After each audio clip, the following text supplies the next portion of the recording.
All right, well, it looks like it's 11 o'clock, so I'm going to go ahead and say welcome to everyone. Our first fall symposium, our business department symposium. We have a few in the classroom, but quite a few on Zoom. And I'm Dr. Robinette, for those of you that don't know me. I'm a department chair. But for this presentation, I'm going to turn it over now to Dr. Amanda Salchuk for the introduction of our speaker. Hello, everyone. Thank you guys so much for attending. Again, this is our first symposium of the semester. So I do want to introduce our speaker. I'd say he's a friend. He's also a colleague of mine. He is the president and CEO of VOT Inc. in the Beckley area, Raleigh County. And he is also the POG president of the Beckley Area Foundation, and I've had the wonderful opportunity to work with him for the last couple of years, and he was gracious enough to agree to come and speak to all of you today. So I know he's going to give you guys a lot of valuable information about running a business, a little bit about what he does, and so just listen up. Just take it all in. And now I'll hand it to you, Chris. I appreciate that, Dr. Salchuk. I'm afraid you've oversold this big time. So, but in any case, I very much appreciate the opportunity and to come speak to you today. I do have some slides. The slides are really for me, just to keep me on track. So I'm going to put these, or attempt to put these up now, and hopefully you can see this. I'm going to move some things around here, guys, just so I can see you a little better. And here we go. Very good. Folks, I want this to be incredibly informal. If at any point you have any questions, you can send it through chat. You can wait till the end, interrupt me, whatever you want to do. Okay, so I want to talk a little bit about this concept of I hate it when I have to blank. And I'm going to kind of tell you the story of how we came about this as we go through, based on our history and some of the things that we've done. So in case I'll kind of move through this and really by way of introduction, I'm Chris Vaught. I'm president and CEO of a very pretentiously named company called Vaught Incorporated. I'll explain a little bit of what we do, but in short, we're in the business of creating businesses. That's what we do. We up until this point, we have lived primarily in the healthcare space, and we're getting ready to move beyond that a little bit. And then plus I have some personal pursuits that I'm going after as well. And I will share some of those with you today as well. So I will go here. And I'm going to start with this. Hopefully there are some Office fans. I hate that we can't all be together. And if we were in fact together, I guarantee you I would have brought a CD player and candy bars. And this is a reference, season 3, episode 17, forgive me. Okay. But I'm not. I can, you know, with COVID, we can all agree that COVID sucks. So we'll move on. Where I am speaking to you from today is an old elementary school in Crab Orchard, West Virginia. We're just outside of Beckley and not even an hour away. And so this is the old school that my brother purchased, and we have been renovating since this time last year. And it's kind of a neat story. We actually purchased this location. It was an old school. We wanted the gym so we could play dodgeball. And eventually what happened was we converted it into office space. And it's a really neat place. It's a 1950s era school. And this is a picture of our swanky boardroom. And but nobody cares about the swanky boardroom. All anybody knows about our office, my brother is a neurologist. He works on one side. Our companies are on the other side. And between us, we have a coffee shop. And that's all anybody wants to talk about. On the other side of that conference room, we have this really cool coffee shop. So in any case, if you ever get a chance and you're in the area and want to visit, we'd love to host you. We'll buy you some coffee. We'll talk business. So I do want to thank you. First of all, I want you to know I absolutely love Concord, and I can prove it. A lot of speakers will say they love your school. No, I can actually prove it. Number one, I have great respect for the business program. I have benefited from the folks who have graduated from this program, the resources they brought to us. We're big fans. I can prove this because I sent my kid there. My son Cooper, who I think is on the call, is attending in the business program there, playing a little baseball there as well. So that's the proof. So I actually have Concord t-shirts. I own Concord t-shirts. The other reason I'm a big fan of Concord is because Concord University is now a client of ours, and I'll talk a little bit about that later on as well. Okay, I myself, I'm actually a graduate of West Virginia University. I'm a pharmacist by training. I've never been a pharmacist though. I chose to go to pharmacy school because I liked what it represented in healthcare, because everybody thinks of pharmacists as being the guy behind the counter, the lady that counts the pills, that kind of thing. I chose to go into pharmacy because of really what that education brings. One, you get a clinical background, you get a business background, there's some management training that's associated. So you really are kind of the Swiss Army knife of, the healthcare profession. And that's why I went to pharmacy school, and I really have been able to live that to this point. My regret, I didn't get an MBA at the end of that time. I went directly into hospital work. My career path went from a director of a hospital pharmacy, eventually got good at things that people don't like. Regulatory compliance. When the DEA came knocking, I was the guy who did the talking to them. With regulatory entities, things like that. I eventually moved from pharmacy director to assistant administrator of a hospital, and eventually became the CEO of a hospital. The problem, guys, I was a terrible employee. And what I mean by that is not in the sense of I didn't show up to work, I was late, whatever. I was always interested in trying to find new and better ways to do things. Although I was a CEO, I still had a board and a corporation that I worked for. And much of that was them being very frustrated with me trying to change things, and me being very frustrated that they didn't want to change things. So it occurred to me at that time that the best thing for me to do was to move on and start my own company. And that's ultimately what I did. And that's when we created Vaught Incorporated. Vaught Incorporated is, as I mentioned, we're in the business of creating businesses, mostly in healthcare. The way we got started was I was in a conference when we still could do conferences, right? So I was in a conference, and there was a hospital CEO that came up to me. Actually, I think a hospital CEO came up to me and said, I've just invested all of this time and technology into things, and I hate it when I have to turn off my robots. And I was like, well, that's a crazy statement. So you hate it, which means you don't like to do it, but you have to do it. And yeah, I have to do it. So it was at that point that we understood that our entire business model was going to be based on the ability to kind of answer that question. When people come to us and say, I hate it when I have to, whatever, we do our best to try to develop some type of solution for that. Okay. And the way that works within our company is simply this. Somebody comes to us and says, I have a problem. And we're going to talk about some of these problems so you can see the thought process. But those problems vary significantly. It could be anything from, I have a competitor who just moved in, what do I do? There's a new regulation. We don't know how to comply. I'm about to go to jail. There's no money like I'm about to go to jail money. I will tell you that whenever, there's a regulatory compliance issue. So what we do is we work really hard to try to create a solution for them.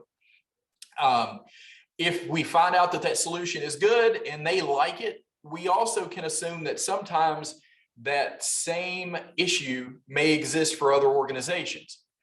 So for example, I may say, hey, Catherine, you've contacted me. You said you've got an issue. I've solved this issue for you. So then I'm going to go to Christopher and say, Christopher, you're in the same space. I'm betting that you may have the same kind of problem. Well, at that point that we create what's called a service line. So it's not its own company. It's just an offering we have within our organization. If Christopher says, yep, it's a problem for us, we like the solution, I go to Ashley, I go to Zoe, I go to Nathan, I go, guys, look, let's see if this thing's got some traction. And if it does, then we ultimately create a company out of it. We start a company and go from that. Since we began in 2008, we have now done this 6 times over, and we've created 6 subsidiary companies. And so that's kind of the history of how we roll. The very first one of those that I mentioned was Rome General Hospital, Spencer, West Virginia. The Doug Bentz, the CEO there, leans back in his chair, and he quite literally says, I hate it when I have to shut down my robots. I've invested so much money in patient safety things to make sure the right patient gets the right medication, to make sure the nurses don't make a mistake. We put all this money into this stuff, but our pharmacist is a big part of that. And if they're not able to review the medications and do the things that are necessary when they go home at 6 o'clock, then what good is all of this investment? What can you do about that? He said, I happen to know you know robots. I happen to know you're a pharmacist. Can you figure this out? Well, it was the first project we did, and it's called Night Watch. Night Watch is an after-hours remote order entry company. And here's what we did. We went out to a bunch of small hospitals to start with in the state of West Virginia, Ohio, Virginia. And we said, we bet you guys are turning off your robots at night. And they were like, as a matter of fact, we are. At the time, it was very hard to find pharmacists. At that time, it was incredibly hard to find pharmacists who wanted to work in the middle of the night, right? So what we did was we developed a system that would allow us to interface with the symposium for the business school. Okay, we asked that, ask the question, and what we did was we developed a system that allows us to interface with all of those different hospitals. So when a physician at 2 a.m., for example, would write an order, would have a question, would have an issue, and needed to speak to pharmacy, those orders they would send to pharmacy, they'd call the pharmacy, but instead of calling their own local in-house pharmacy, it came out to us. So it really was quite transparent, is quite transparent to all the hospitals we work with. In some cases, they still think they're talking to the folks in the basement in the pharmacy, when in fact they're talking to our staff. And we've been able to grow that business and add folks kind of year over year to grow that. We're actually functional in 8 different states right now with that particular project, and continue to expand those services. For example, we are an after-hours call center for a specialty pharmacy at Cedars-Sinai Hospital in New York, which was a nice thing. It was a special project, and we're really pleased to do that. So that's the first company we came up with. And then as we kind of moved along and we built out this infrastructure and $250,000 data center to be able to run it, now we're saying, hey, we figured out how to do this remote stuff pretty well. And by the way, we now have a $250,000 data center that we can do lots of stuff with. And the next thing that came up was my brother and a family friend, both getting out of residency and fellowship programs, one leaving and transitioning out of their practice, one at Duke University, another one in Lexington, Kentucky, calls me up and says, I'm busy. I don't have time to start my practice in Beckley. Need some help. We're like, we've never done that before. But we can probably figure it out. And ultimately what we did was we were able to start the practice. We learned a lot from that. And eventually we started identifying things, listening to issues they had within their practice, credentialing, medical billing, different problems that they had that were very unique to their system, and finding out that a lot of the companies they worked with were very prescriptive. You have to use our electronic health record. You have to use our policies and procedures. Well, if you know docs, they don't like to be told what to do, right? So they were looking for an opportunity. Someone would put all the inconveniences on their side and not on the inconveniences of their staff, right? So ultimately, guess what? We started a company called MedMatrix Solutions. MedMatrix does medical billing, practice management, practice startup, credentialing, everything that's necessary for a physician practice to be able to do what it needs to do. The thing about this one is we got really good at regulatory compliance, and we started working in really unusual situations. Enter Concord University. Concord was having some trouble with their reimbursement, especially on the athletic side and getting paid and reporting and everything. And they actually approached us and said, we have this incredibly unique situation. We have student health. We have, we're a smaller school. We've got athletics. We have a very robust athletic training program. Can you help design a solution for us? And we were very fortunate and blessed to have the opportunity to do that. And that's exactly what we did. So we're Concord is a partner with us right now, and we provide services to them, and we'll be doing that for a while. So just want to put that in there. As a result of these two companies, by the way, we ended up making the Inc. 5000 list for fastest growing companies. Little outfit here in Beckley, West Virginia. What was cool about that was we got a lot of attention, and that drove some additional business. But what was great about it was not only were we getting called to start practices or to help hospitals with their pharmacy programs, people started recognizing us as a solutions company. They would call us up and say, hey, I've got a question. I've got an idea. And we ended up helping with things outside of that, and that created other opportunities for us. An example is this. This one says, I hate it when I have to pay a ransom. We actually got contacted by a school system that said, we have school nurses. Our school nurses are contracted. The agency that contracts the school nurses just doubled their rate. We work on budgets. We don't have the ability to pay double the rate of anything. They felt like that they could do that because they're the only show in town. They're the only ones who provide this service. They called us up and said, what can you do to help us? Guys, this was a cool one. We started this company, covered all legal issues, all contracting, had nurses in schools, about 22 nurses in schools in 17 days. And it was because of the infrastructure and things that we had, but we were also in the right place at the right time to understand the opportunities there. That company is called Indigo Health. That company provides staffing services, not just general staffing services, but we provide services to organizations who have a health component, but aren't in the healthcare business, like school systems, like prisons, like universities and colleges. Okay, so that was a neat thing that came out of that. Another one that Chris, can I just interrupt you just a minute? This is Dr. Arnett. You had mentioned the students could ask questions in the chat. Please. There's actually one in there for you. Good. I need to pay attention to that then. Let me do that. We'll monitor it in here and do better as well. Okay, no problems. Nathan Nichols had a chat question for you. Very, very, very, very, very good.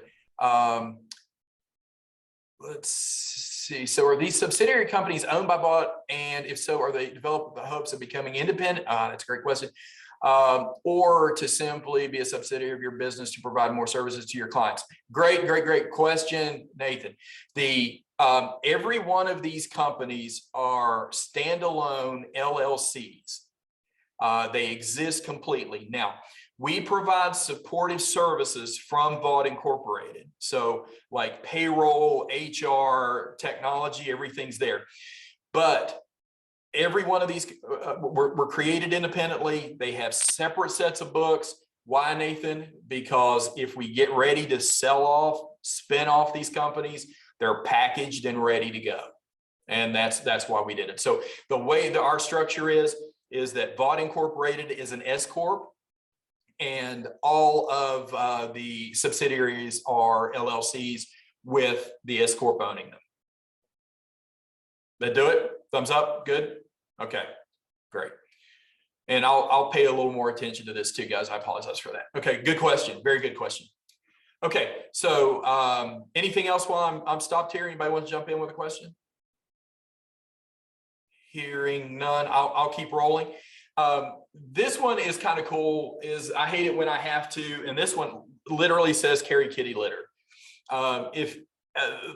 This one, destroying medications. If any of you have ever been involved in getting rid of medications, the best guidance that exists outside of take back days and incineration, which only happens a couple of times a year, is taking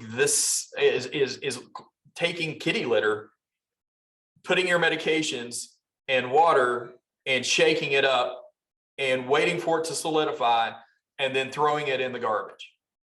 That's actually federal guidance. Well, we work with a hospice. Hospice called us up and said, guys, we literally have nurses that when they destroy medications in patients' home are carrying around cases of kitty litter to do this.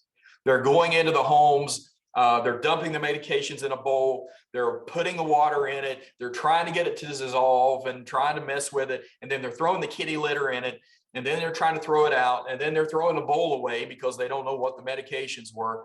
And they said, this is kind of crazy, you know, and is there a better way to do this? So we went to work on it because it was a really interesting problem for us. And we did. We actually ultimately ended up creating a new company called V23 that created this thing. It's a packet. It's called Element MDS. And this was the first product our company, and we were interested in that because we had never done a product. We've been so service-based. We developed this thing of a bag, and it was a bottle at the time, but a bag, and it had a small packet of powder about the size of a salt tab or like a salt or sugar packet that you put, that is in this packet. When you open up the bag, you put the medication in, pour the water in, the packet explodes, pops open, doesn't explode, although that would be cool. And what it does is it breaks the medication down very quickly and solidifies and kind of makes this gelatinous brick. Well, what happens is that thing is paper thin. It's crazy easy to transport. It's much more, is a lot quicker. It's very time effective. It's cost effective. And the nurses absolutely love it. So they just throw their medications in, seal it up, shake it, it solidifies, they throw it in the garbage.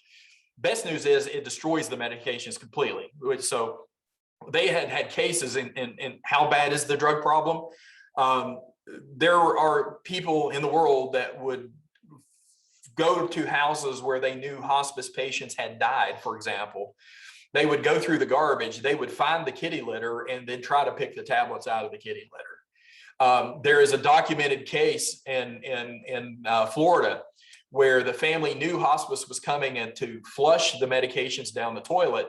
They went under their house, took out the pipes of the house to catch the medications as they were being flushed. So it's a problem. And so this is solving that. So we did this for this hospice.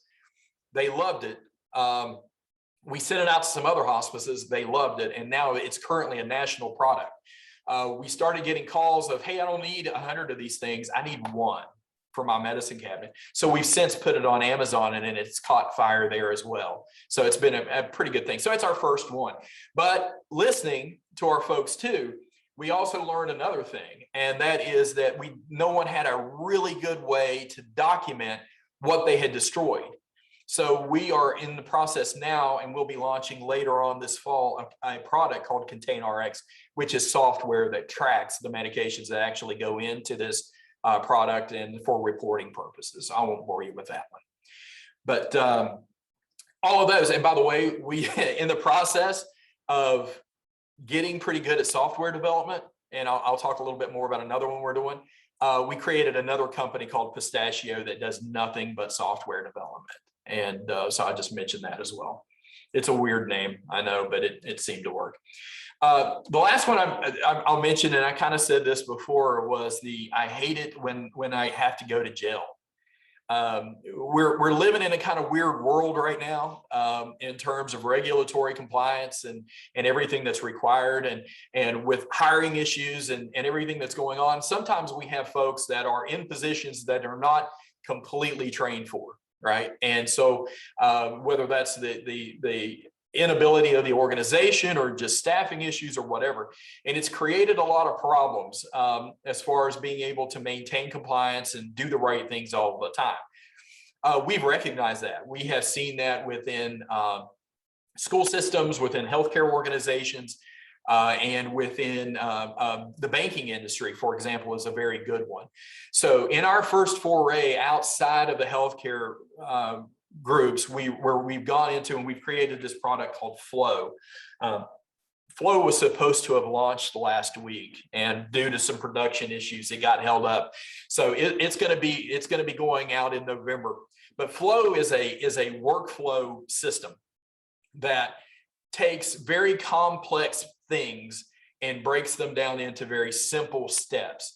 And so, for example, if you are destroying a medication, and go back to that example, and this is a controlled substance, and we treat a controlled substance differently than a non-controlled substance, and I require a cosigner for this one, and I have to put it in a specific book, and then I have to have somebody help me destroy it. But this one can only go in down the toilet; it can't go anywhere else. Well, the problem is when you string all of those things together with all of those variables, there's a real chance for people to make a mistake. Sometimes it's just a technical error. Sometimes you could hurt somebody. So what we do is this software actually steps you through those very complex things. So it knows that that particular medication is a controlled substance, and it knows that it needs to have a cosigner. Therefore, it stops the entire process until you get that cosigner. Then it doesn't ask you where you want to put it. Do you want to flush it? Do you want to put it in element? It tells you what to do. So we're really excited about this. Our first customers are in the banking industry, where things there can be very complex. And so that's going to be happening here pretty soon as well. So anyway, I just wanted to mention that to you. So my whole point of today. Let me, there's another question in the chat you might want to address. Thank you so much.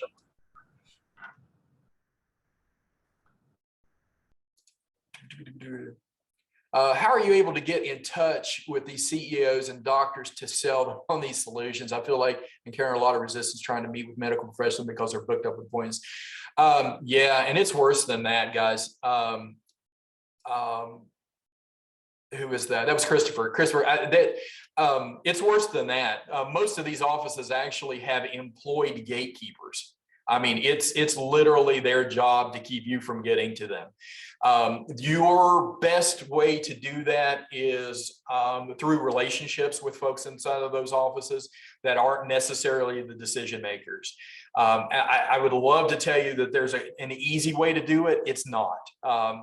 Sometimes it's partnering with folks like us that can provide some of those introductions for you. That seems to be the easiest way to do it.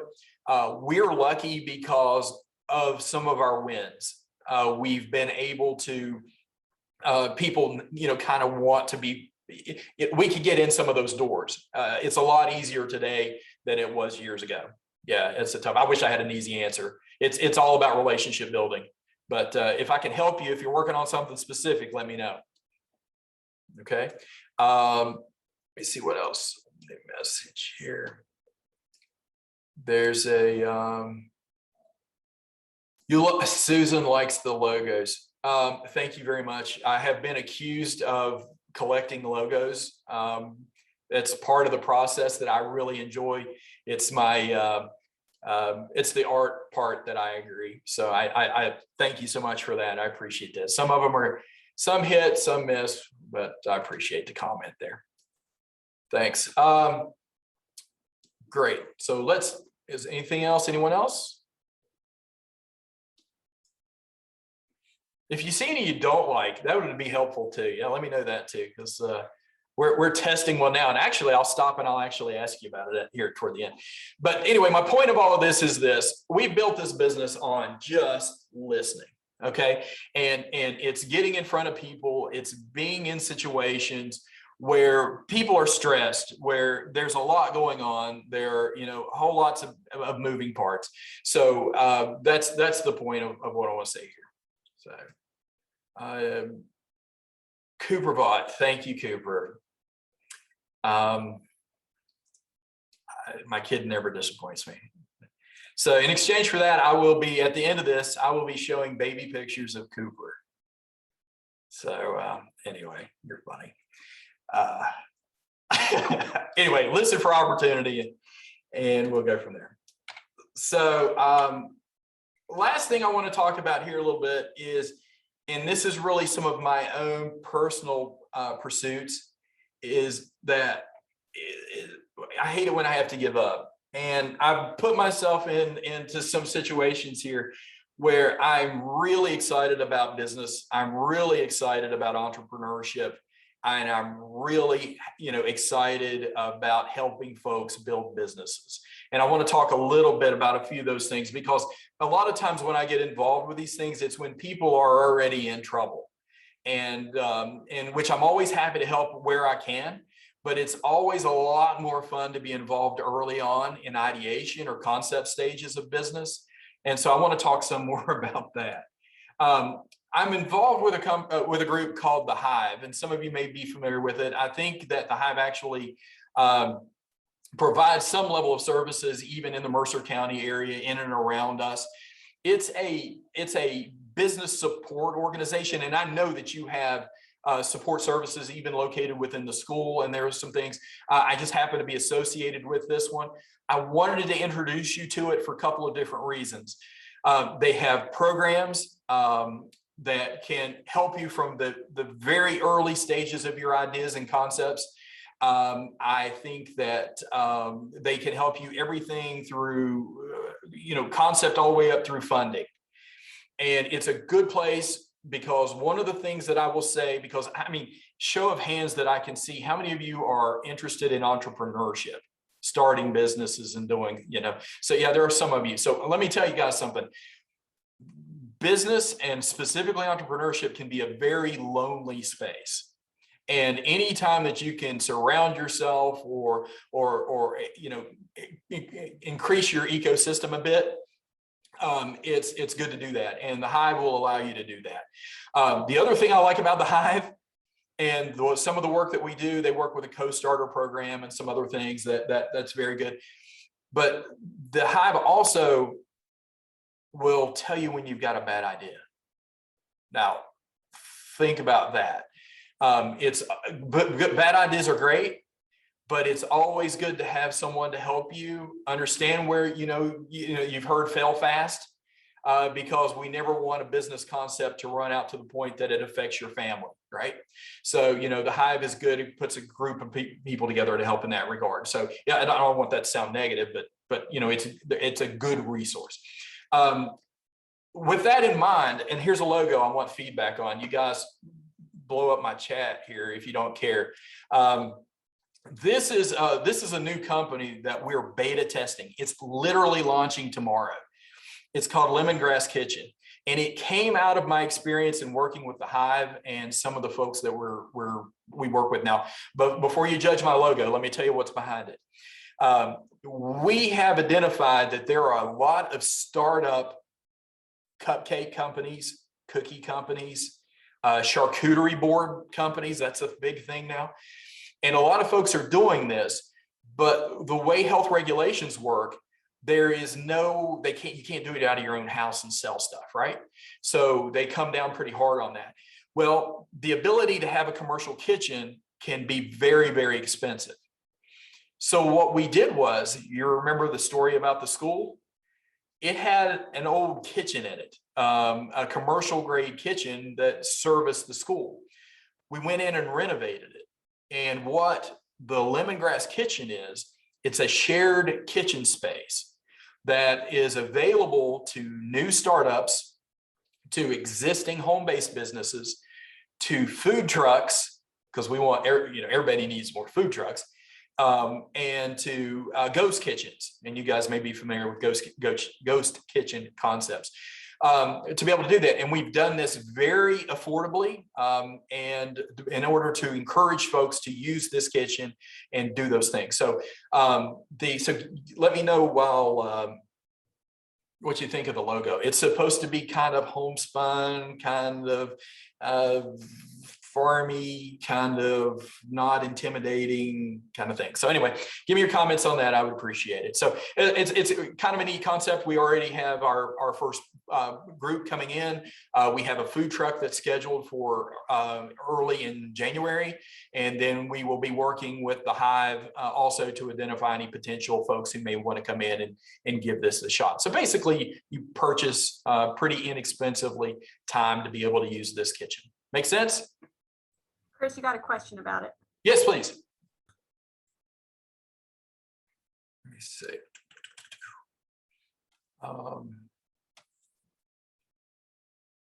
Okay, these countries said do each other. Internal service departments, marketing, sales, or accounting, or do you share these service department with your S Corp to improve business, or do you encourage those to have their own staff in each of those service departments in the event they are sold? Also, when creating your business, did you find good partners to help you run and create the business? Were new? Were they hired through normal hiring? Okay, good. All right. First part of that is that, Nathan, the way that it's set up is that most of these folks, if services can be shared across, then we currently share those things.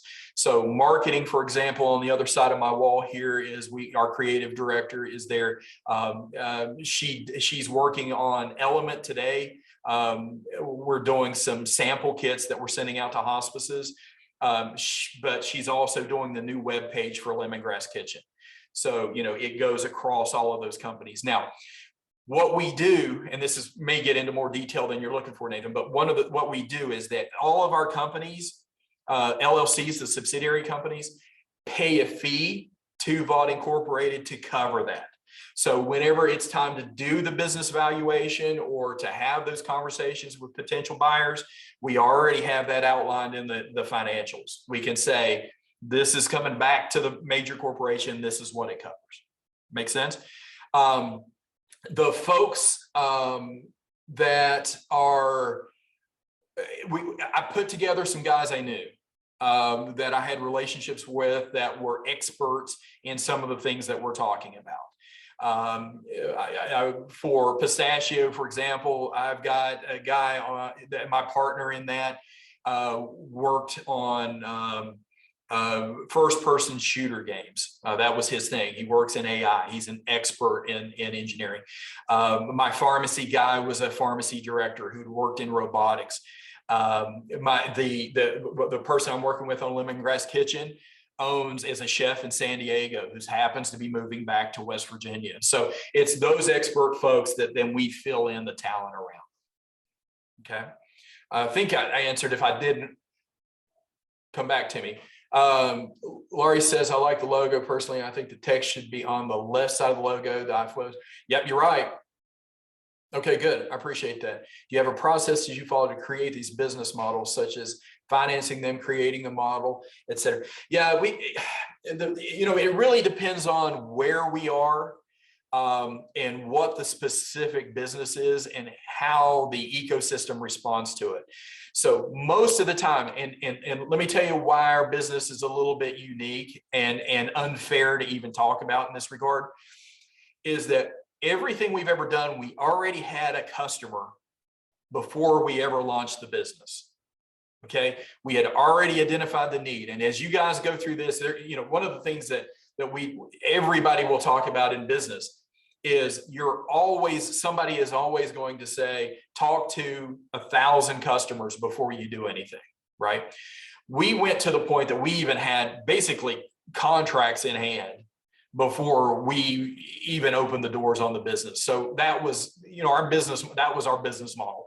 Let's meet the specific needs of that individual. The other thing that we've done that I know is unfair and isn't easily relatable is the fact that because we did that, we were able to cash flow everything that I have shown you today. We have bootstrapped everything and we have never borrowed a dollar. And so I think that that's important. That has freed us up a great deal as well. And Nathan, to your point on your questions too, that's very attractive to buyers also. So anyway, that's not a great answer because I know our situation is a little unique, but that's it. So process that you follow to create this business. Yeah. That's it. It varies by different ones and depending on the situation. Always happy to talk about individual opportunities with you. Love to do that. Okay. And thanks for the feedback on the logo. You guys can vote on that one, how you're feeling. I love the feedback. Quickly too, and I know I'm getting close to time here. Do want to mention Country Roads Angel Network. I'm incredibly excited to be part of this group. This is the venture capital group where there's a group of folks who have West Virginia ties, the vast majority of us in West Virginia who have, we have pledged capital. In essence, what we're doing is we are investing in very early stages for startups and new businesses in West Virginia that have West Virginia ties. And we're looking to make those investments. We have done a couple of those already this year. There's a service that's based out of Morgantown that works with the oil and gas industry, regulatory compliance, and then also a medical device as well. These folks are real. They're incredibly accessible. I'm talking to you today, and I'm going to give you my contact information. But whenever you get along, and if you have a business concept, a business idea, and you are looking for funding, I invite you to seek this group out. We'd love to talk to you about it. Okay. And then I'm also going to mention Beckley Area Foundation. Dr. Salchuk mentioned that as part of the introduction. I absolutely love this organization. It's a philanthropic group that goes out and just does good. We take care of our community's money. We have individuals and businesses that provide money to that organization, and we go out and fund, different organizations, nonprofits, schools, municipalities, to help them with their individual missions. So think about food pantries, community closets, animal shelters, anything like that. That's what we do. But what I'm really excited about are some of the new initiatives that have come out of Beckley Area Foundation, as well as some of the changes that we're making within that group. The one significant change that I'm going to mention today is that to this point, our mission has been really to fund other people's ideas and initiatives, right? So the animal shelter says, hey, we need help spay, neutering animals, right? So we need some money to help with that. Okay, we'll help you with that. What we're doing now is we're actually leveraging some of our capital to be able to identify unmet need in our community. Does that make sense? So there's not already an organization out there that's identifying that need. So we're saying, look, we've got money to help someone stand up a company, a social enterprise to meet that need. In some cases, we're that company. A great example of that was COVID. When COVID happened, no one could get these small organizations couldn't get access to personal protective equipment, couldn't get masks, couldn't get, the things that they needed.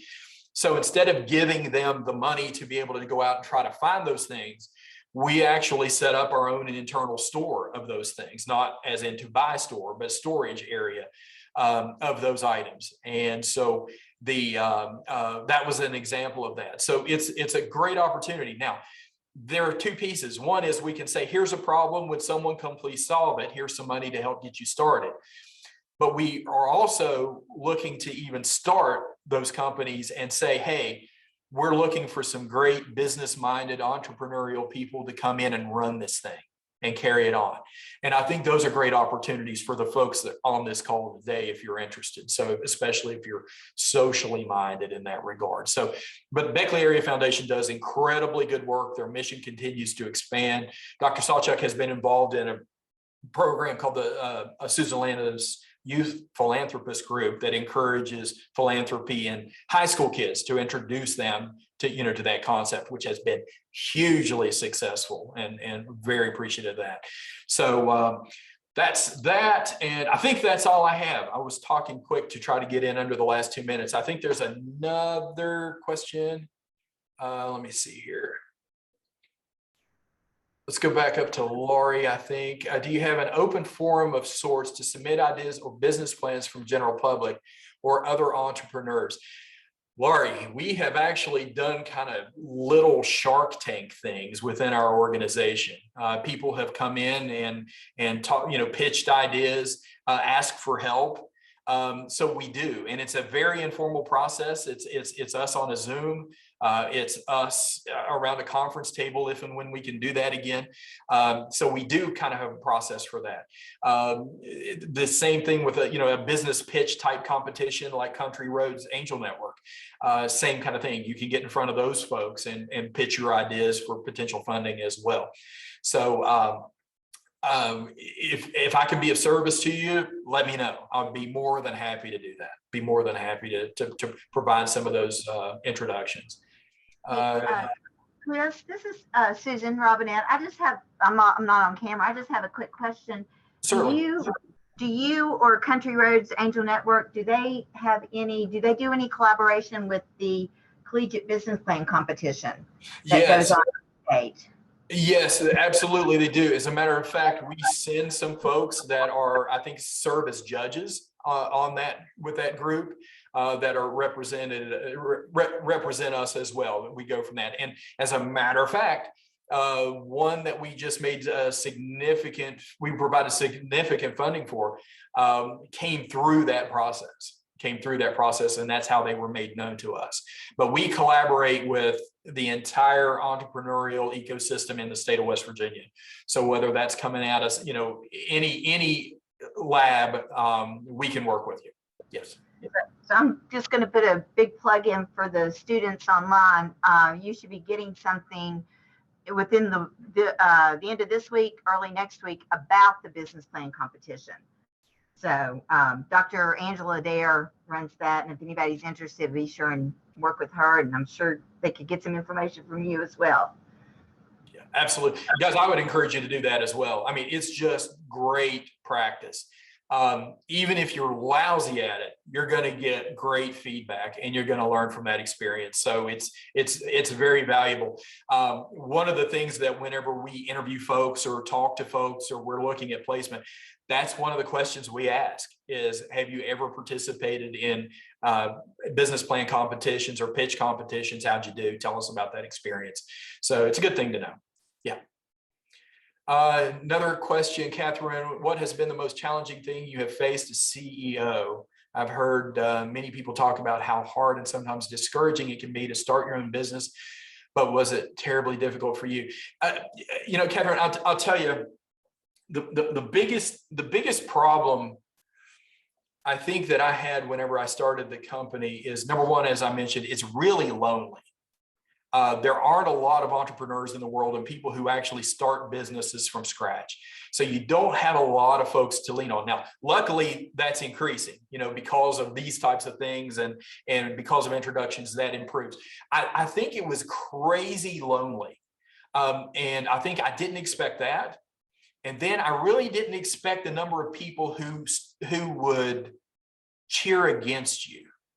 A lot of people want you to be successful, but then you've got a lot of people who are wanting to watch you fail as well for different reasons, not necessarily issues with you, it's more with them. But I think that was it.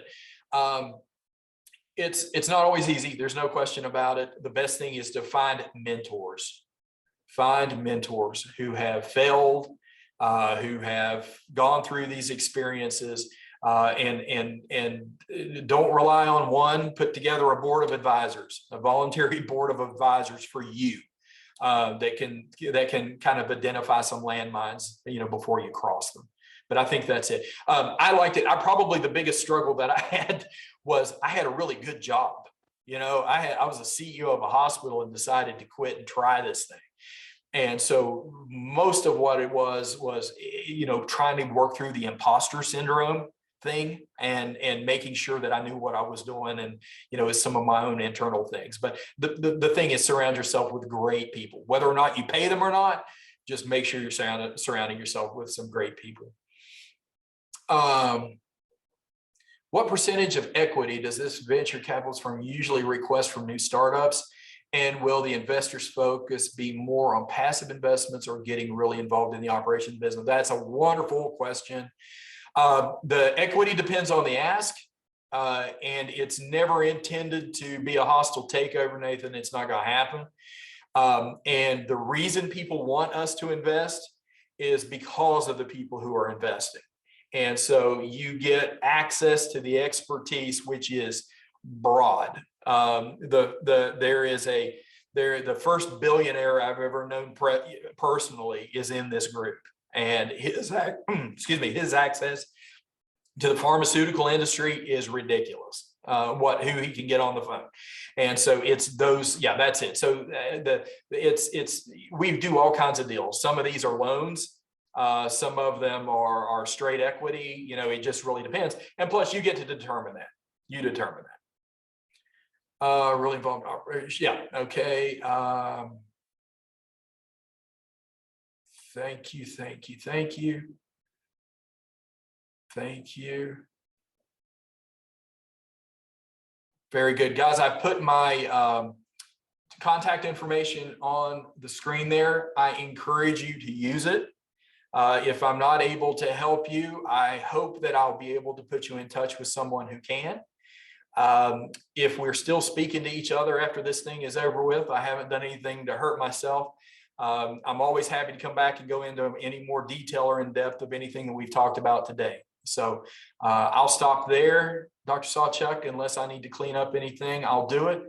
But I can't thank you enough. I've really enjoyed it. No, thank you. I think we had a great participation, and I appreciate your time. Dr. Robinette, do you have anything other than just, again, appreciate, I enjoyed that there were so many questions, so many students on here as well. Yeah, we'll probably have you back. So I appreciate that. you maybe did too good. We're going to have you back again. I got you. I appreciate it very much. I appreciate it. Okay. Anybody else? Other than that, all right, for those of you who don't forget, if you want credit for this, you do need to write something up. That was in the email, but other than that, thank you guys so much. Thank you. Thanks, guys. Appreciate the time. Thank you guys. Thanks.